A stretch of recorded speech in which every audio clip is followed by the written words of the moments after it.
Om Namo Bhagavate Vasudevaya. Reading from Srimad Bhagavatam, 3rd Canto, Chapter 14, text number Atapi kamam etam te prajatyai karavani alam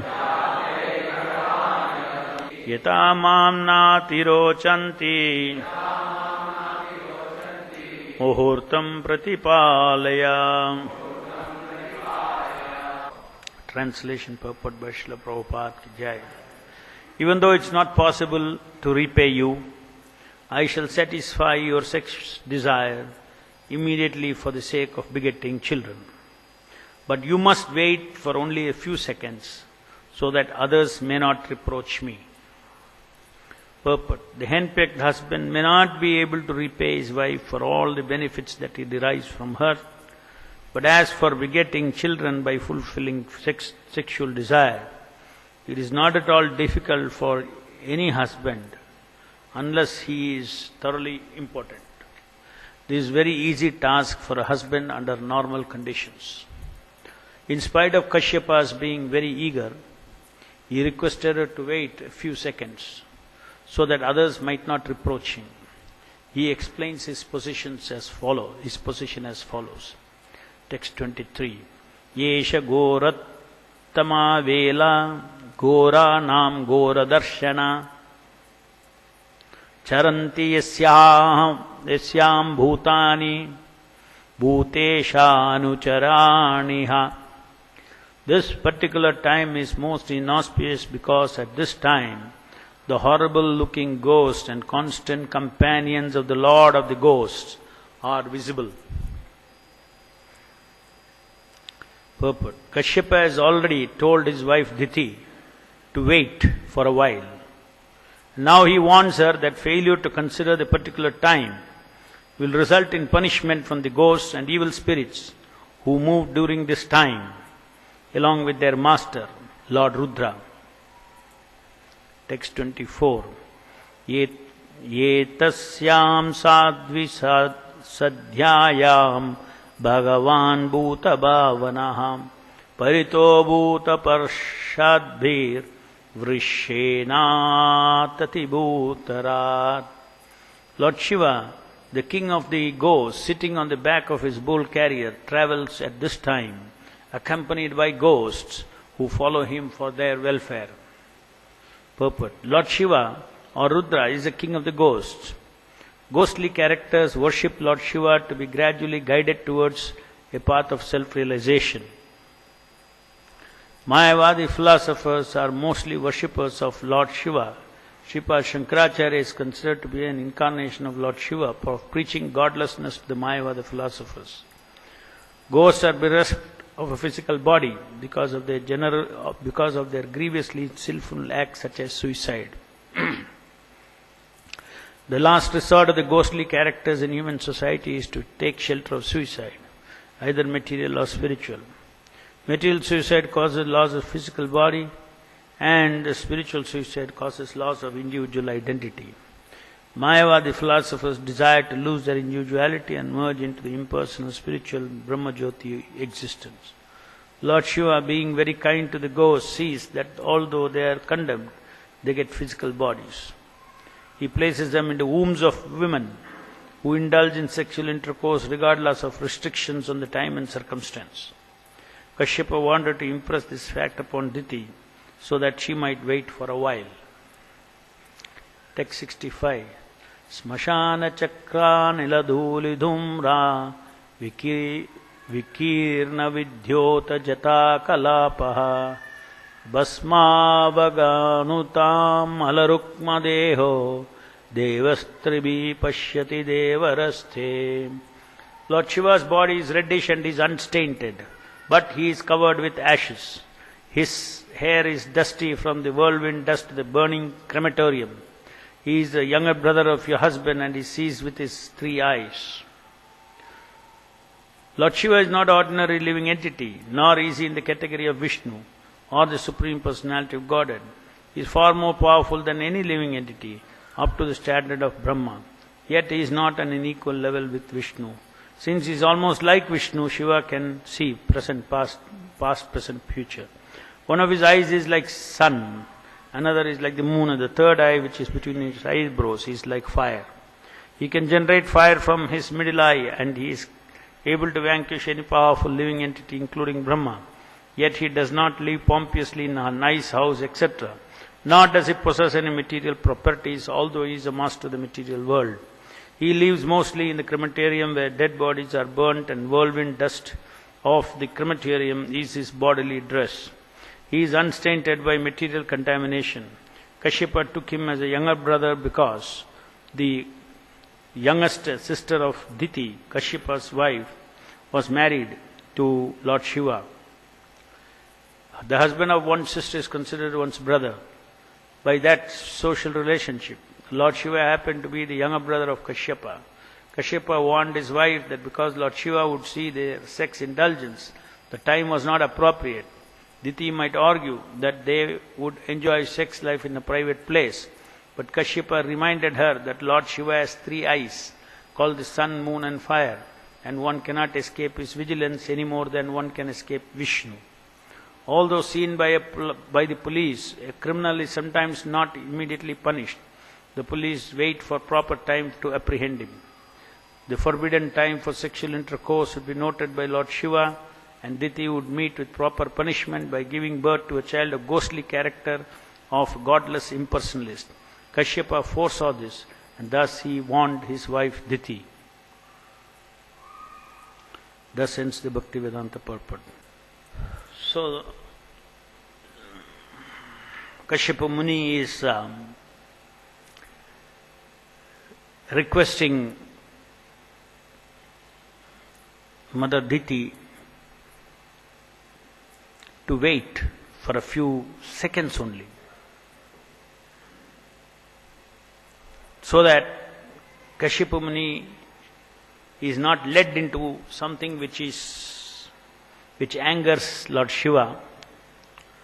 It was at the time, inauspicious time, the evening time, Sandhya time. That time the horrible looking ghosts, accompanied by Lord Shiva, is moving in the atmosphere, in the environment, and Kashyapa Muni was afraid about offending Lord Shiva by engaging in the forbidden act. Kashyapa Muni told her that I will satisfy your desire for the sake of begetting children, but you must wait only a few seconds so that the others may not approach me. And as we know, finally we'll see that she could not wait, and Kashyapa Muni also succumbed to her request.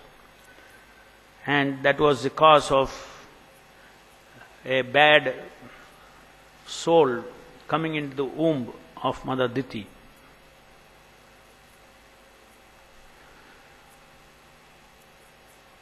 As we have discussed several times,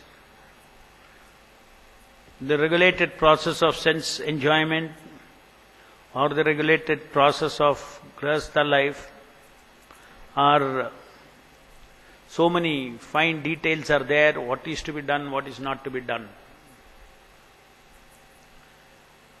And just by engaging in sex in the wrong time, one is bringing all inauspiciousness. Even though it is between the husband and wife. So such are the intricate rules and regulations that is given to mankind from the Lord with respect to the different types of sense restraint that is expected for a grahastha, brahmachari, vanaprastha, sannyasi, etc.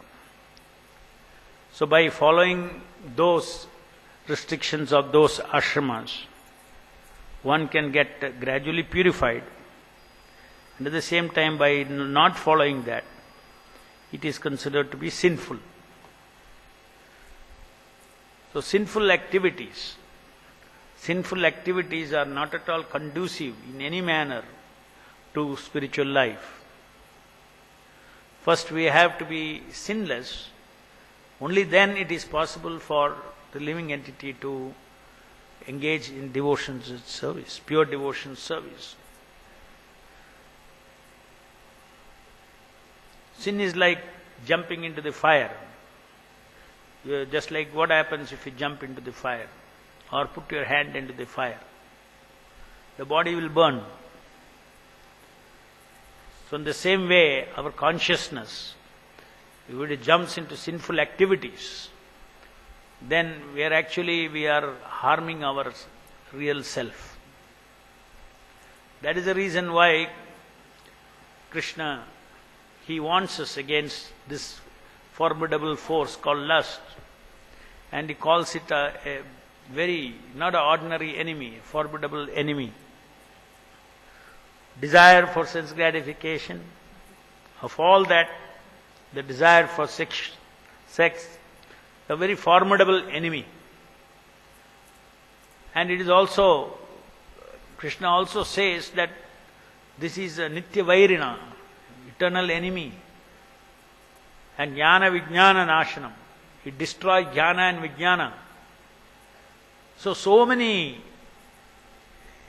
different ways the Supreme Personality of Godhead Himself has instructed humanity to keep away from this lust or to control the lust. And He has not simply given us to control the lust, He has given us the transcendental knowledge. So we have to, in order to control this formidable enemy or in order to deal with this, we need to have knowledge as well as mercy of the Lord. On the spot mercy of the Lord as well as knowledge. Knowledge is also mercy of the Lord. Whatever the Lord has given in Bhagavad Gita, the transcendental knowledge, that how the soul is different from this body, and how the subtle body and the gross body constitute the total system here. And the lowest body is the senses, then the mind, then the intelligence, then the false ego. How these things have to be controlled. That also Krishna gives us the guidance. So we need to remember the knowledge that Krishna is given in the Bhagavad Gita to deal with this formidable force. That is condition number one. We have to have that knowledge. We have to know the situation. What is the situation? With that situation of who we are, if we are identifying with the body, then it is very difficult. So first is to understand the situation. Who all are involved in it, in the right perspective. The soul is involved, the super soul is there, the soul is there. Covering the soul is the intelligence, then the mind, then the senses. So when you are in a fight, you should know who all are involved in the fight, is it not? Otherwise you don't even know whom you are fighting. You will be fighting somebody who is your friend also, isn't it? So you need to know who are the enemies, who are the friends. So the Lord is saying that I am seated in your heart, Suhurdam Sarvabhutanam, I am your real friend. So we have to remember we are talking about when lust attacks, the force of lust attacks, how one should deal with that. One has to first understand what Krishna is saying about this lust. And then one has to pray to the Lord, who is also participating in that situation. There is no situation in the world where the super soul is not involved. The Lord is there along with the soul. And only by the desire to replace lust with love for the Lord, it is possible for one to successfully overcome lust. Only then one can purify gradually, and that is, Prabhupada has told us, that is exactly called devotional service. Only by devotional service. Devotion service is love. Practical or devotion service in practice is called practicing love for Krishna. So unless we practice love for the super soul, it is not possible to give up lust. Lust is nothing but love for experiencing love outside of Krishna. That is lust. We are all Satchit Ananda. Ananda means everyone likes to experience loving exchange. Everyone likes sense pleasures. So this sex life or sex pleasure is something which combines these two things together. Loving exchange and sensual pleasure put together is a terrific combination.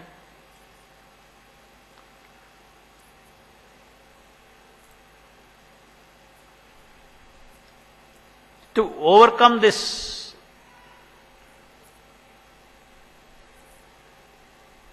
is not easy without the mercy of the Lord. Daivi esha gunamayi mama maya dhuratyaya. So most important factor we have to remember is, unless I am helped by Guru and Krishna, the Guru, by his external instructions, he has given us so many directions in this matter. Then the Paramatma is a Chaitya Guru, he is in our heart.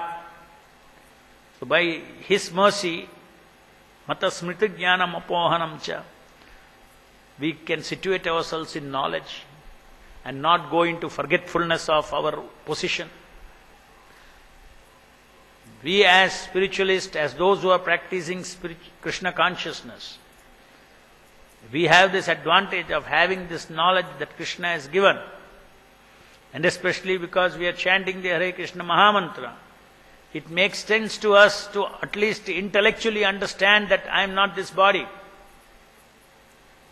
That this body is a covering, the mind is a covering, it is non-me, and I am different.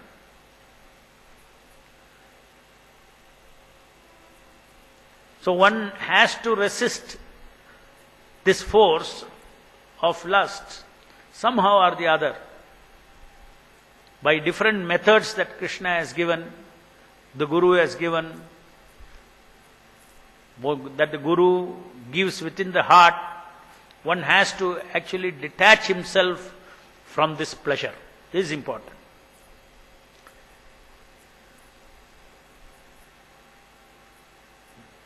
By Vairagya, practice of Vairagya. Abhyasena yogena vairagyena cha. By practice and by Vairagya.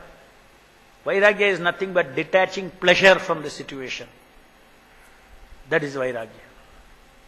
So you have to practice that, because we have pasted pleasure in that situation. That is the way the world is created. That is the way the material world is created. Man is attracted towards woman, woman is attracted towards man.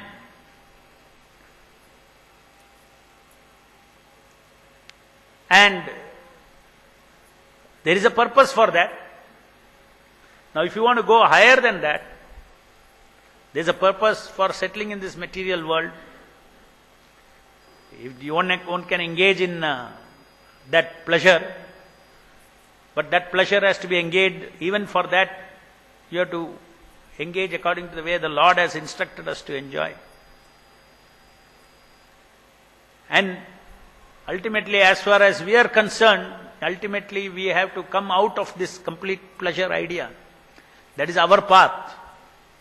Our path is to understand that the real pleasure is, the real meaning of pleasure is giving pleasure to Krishna. That is the meaning of pleasure. That is what we are also engaging in devotion service, means engaging in activity to give pleasure to the Lord.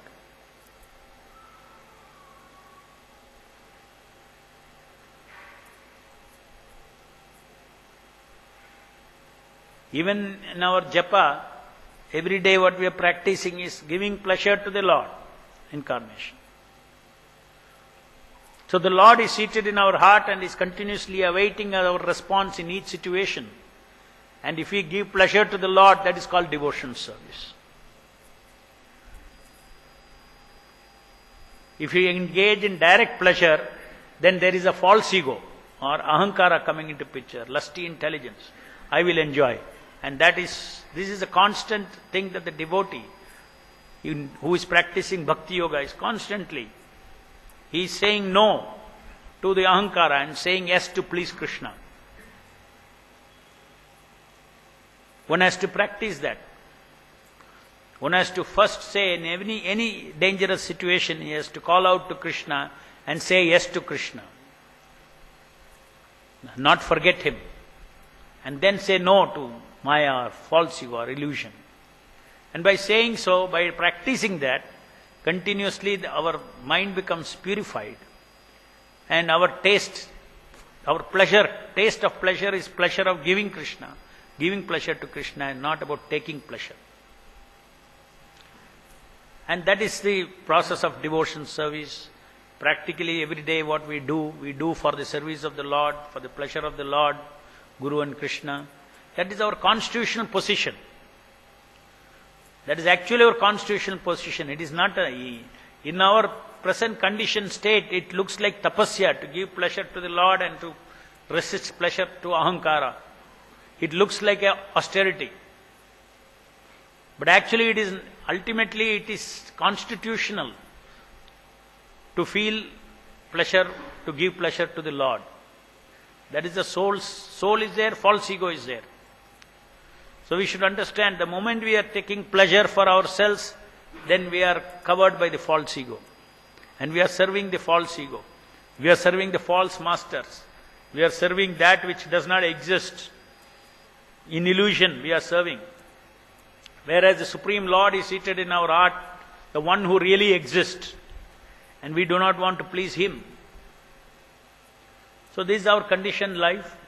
Marginal energy, the living entity is, he has to make a choice to constantly serve the Lord and become free from sin. So sin, along with sinful activity, it is very difficult to make advance in spiritual life. The Lord is very kind, Chaitanya Mahaprabhu is very kind, Srila Prabhupada is very kind. By their mercy, they still keep us in devotion service. But we have to stand up and fight. Continuously we have to fight against this force. By taking positive association of devotees, positive association of Krishna consciousness, positive association, not eating bhoga, all these kind of, so many subsidiary supports are there which keeps our body free from that lust. In fact, the most powerful force in this lust is actually possessiveness, possessive pleasure or lauding pleasure.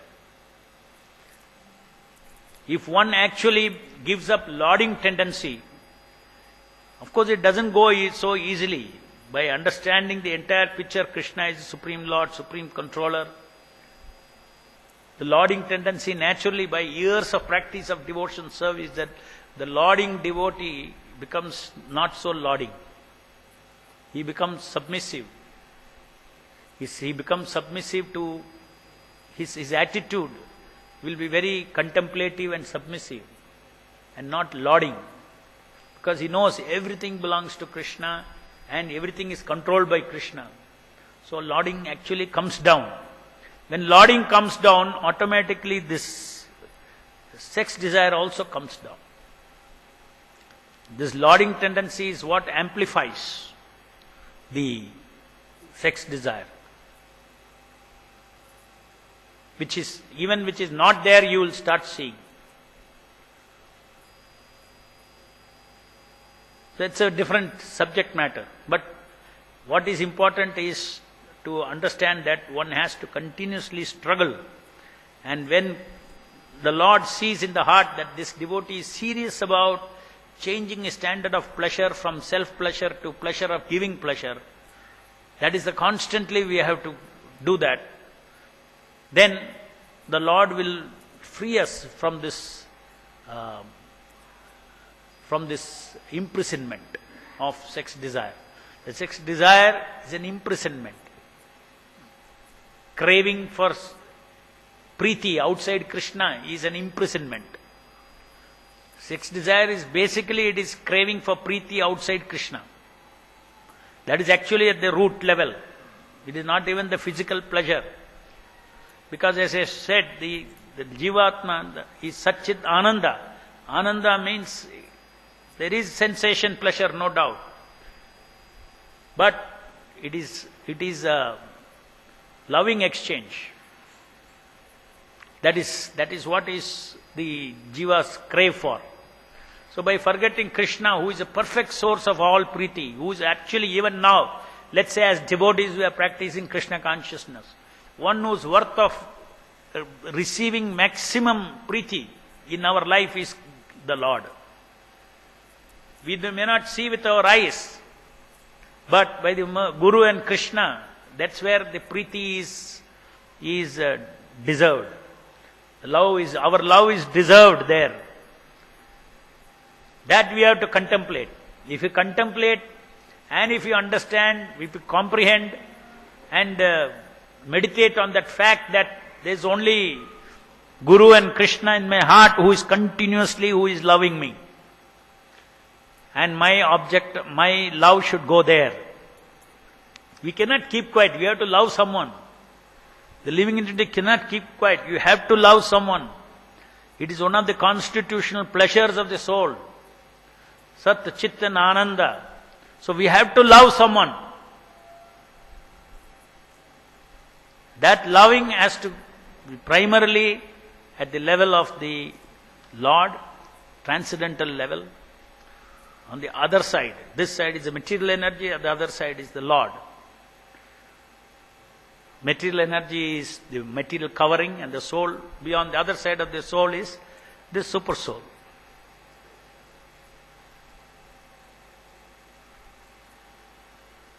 So that is a key point that binds us to the spiritual world. That is why it is said that unless one develops love for Krishna, or one practices love for Krishna, it is not possible to give up this attraction for opposite sex. Because you want love. You will throw it out everywhere. One can become sober only if one cultivates this knowledge about Krishna is our real friend, Krishna is the real Lord, He is my real lover. That's why He is seated in our heart. He is not even far away.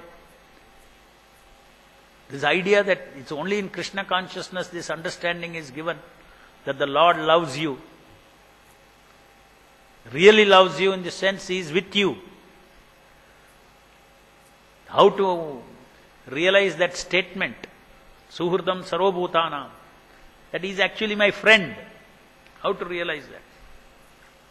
Even when you engage in sinful activities, even when we engage in activities of sense gratification, it's not that the Lord is angry, He is our friend. And He is thinking how this now, my devotee is wasting his life and time now and creating a future bondage for himself. The Lord is actually feeling sad. He is not angry. He is feeling sad. It's not that Lord is okay, I am angry, I punish you for sinful act. No, it's independently that act. Three modes of material nature are acting independently. It is very impersonal. Sinful reactions come very impersonally. Now the Lord is saying, okay, now I have to, this devotee is doing sinful activities. Now I have to help him with the sinful reaction also. Because he is committed to help him. Is it not? So he tries to give you knowledge in your heart because you are trying to follow Srila Prabhupada's instructions. So it's not that the Lord is angry. The Lord is actually compassionate. He is a personification of compassion. And He is seated in our heart. But we are mischief makers. We suffer for our own mischief. We are in this material world, every action has a reaction. That we have to remember. So this conscience that not to put ourselves in fire, and burn ourselves. That is called sin. When we become free from sin and chant Hare Krishna, you progress like anything. At amazing pace one will progress.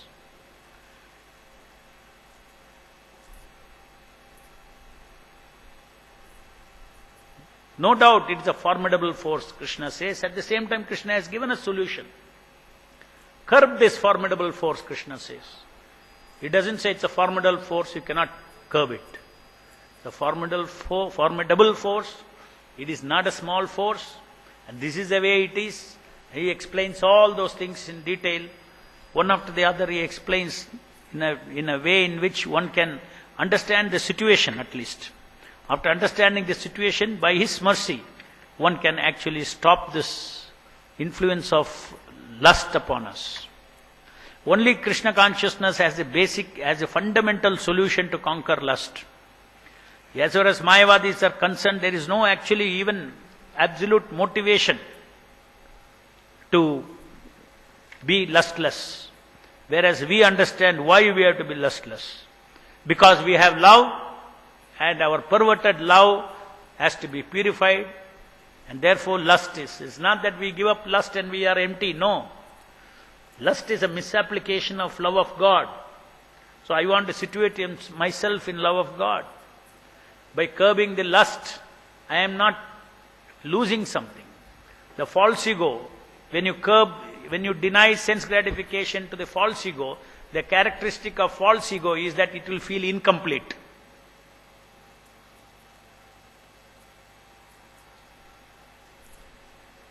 If you engage in sense gratification, after knowing that this is not to be done, this is against, it does not please the Lord, then the real soul feels incomplete. That sense of incompleteness of the soul is very important. So constantly the devotee has to fight the sinful tendencies in us. That is a fundamental basis of Krishna consciousness. We all want to serve Prabhupada, we want to serve his mission, we all work very hard, but at the bottom, this has to be attacked simultaneously. Engaging in service is purifying. Of course, in the midst of all our weakness, we are engaging in service. That is why it is keeping us going. One has to understand, one should not think it is useless. In fact, that is what is protecting us. In spite of so many times we fall down, why are we still in devotional service?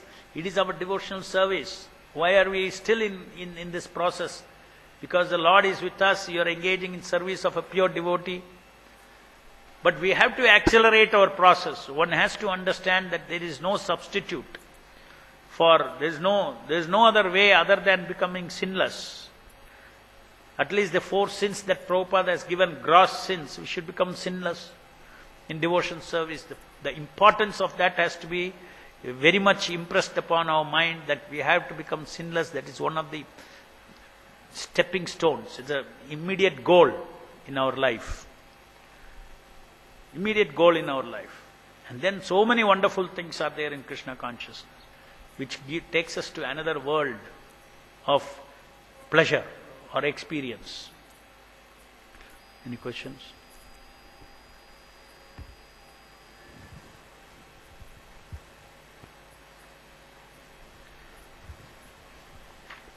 जय ग्रंथराज श्रीमद् भागवतम की जय, जगत गुरु श्रील प्रभुपाद की जय। हरे Krishna.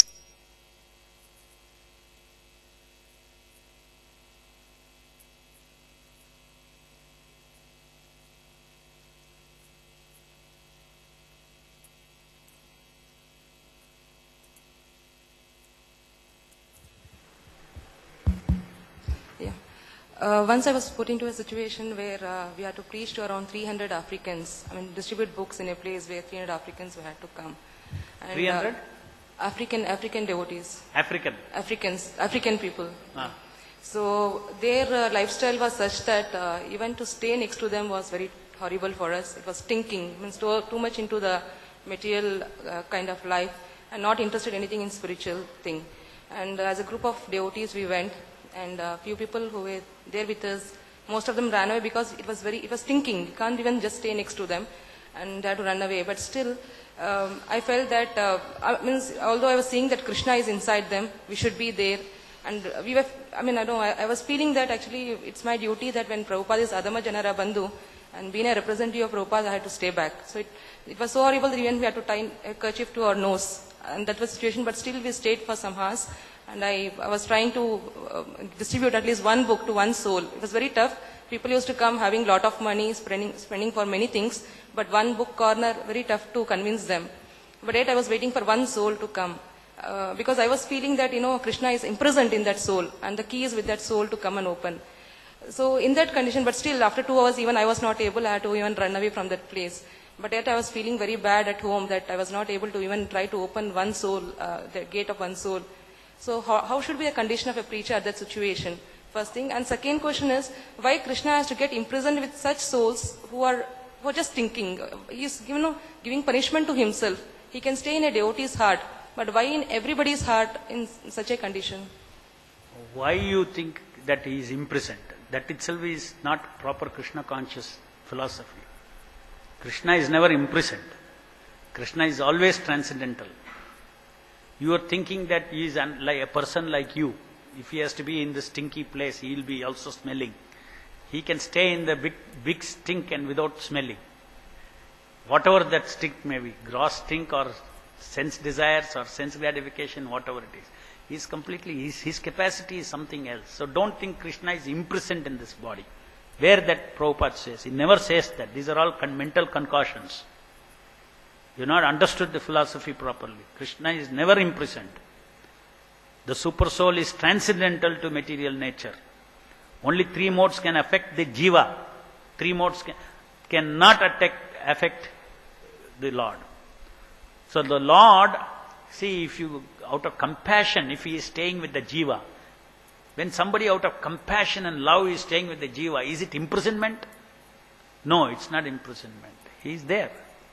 So the Lord is there in everybody's heart to help the living entity if he wants. That is his unconditional love. Why he has to stay? Because in the material world, this is how we think. Condition. If you are clean, I will be with you. If you are not clean, I won't be with you. These are conditional love. The absolute, the Lord is unconditional. Clean or unclean, I will come with you. The moment you show little indication, I will help you to come back. That is one thing. Then, even I am so patient that you go through the process of Nivritti Marg, the Pravritti Marg, go enjoy senses according to what the Vedas says, everything, and still I will. And still, even let's say you are a Vikarmi. You do only things which are against the scriptures. Still I will be with you.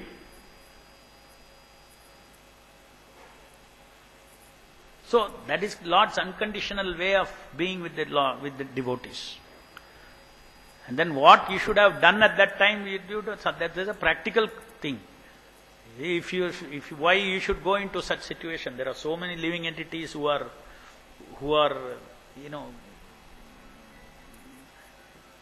living entities are everywhere. So why you should forsake your Krishna consciousness, go into tamasic places and all and preach? No need to go to tamasic places and preach. You can go to a bar also. The bar, they are all drunk. And then you can feel the same thing. The Lord is imprisoned, let me liberate them. You are going to liberate the Lord. You have to read Prabhupada's books, understand properly. Because we don't read Prabhupada's book, all this concocted philosophy comes. It is offensive to think actually. It is wrong. It is offensive to think like that. The Lord is imprisoned. That means you are not perceiving the Lord's compassion and love. That is why he is there. Grandaraj Srimad Bhagavatam ki jai, Srila Prabhupada ki jai.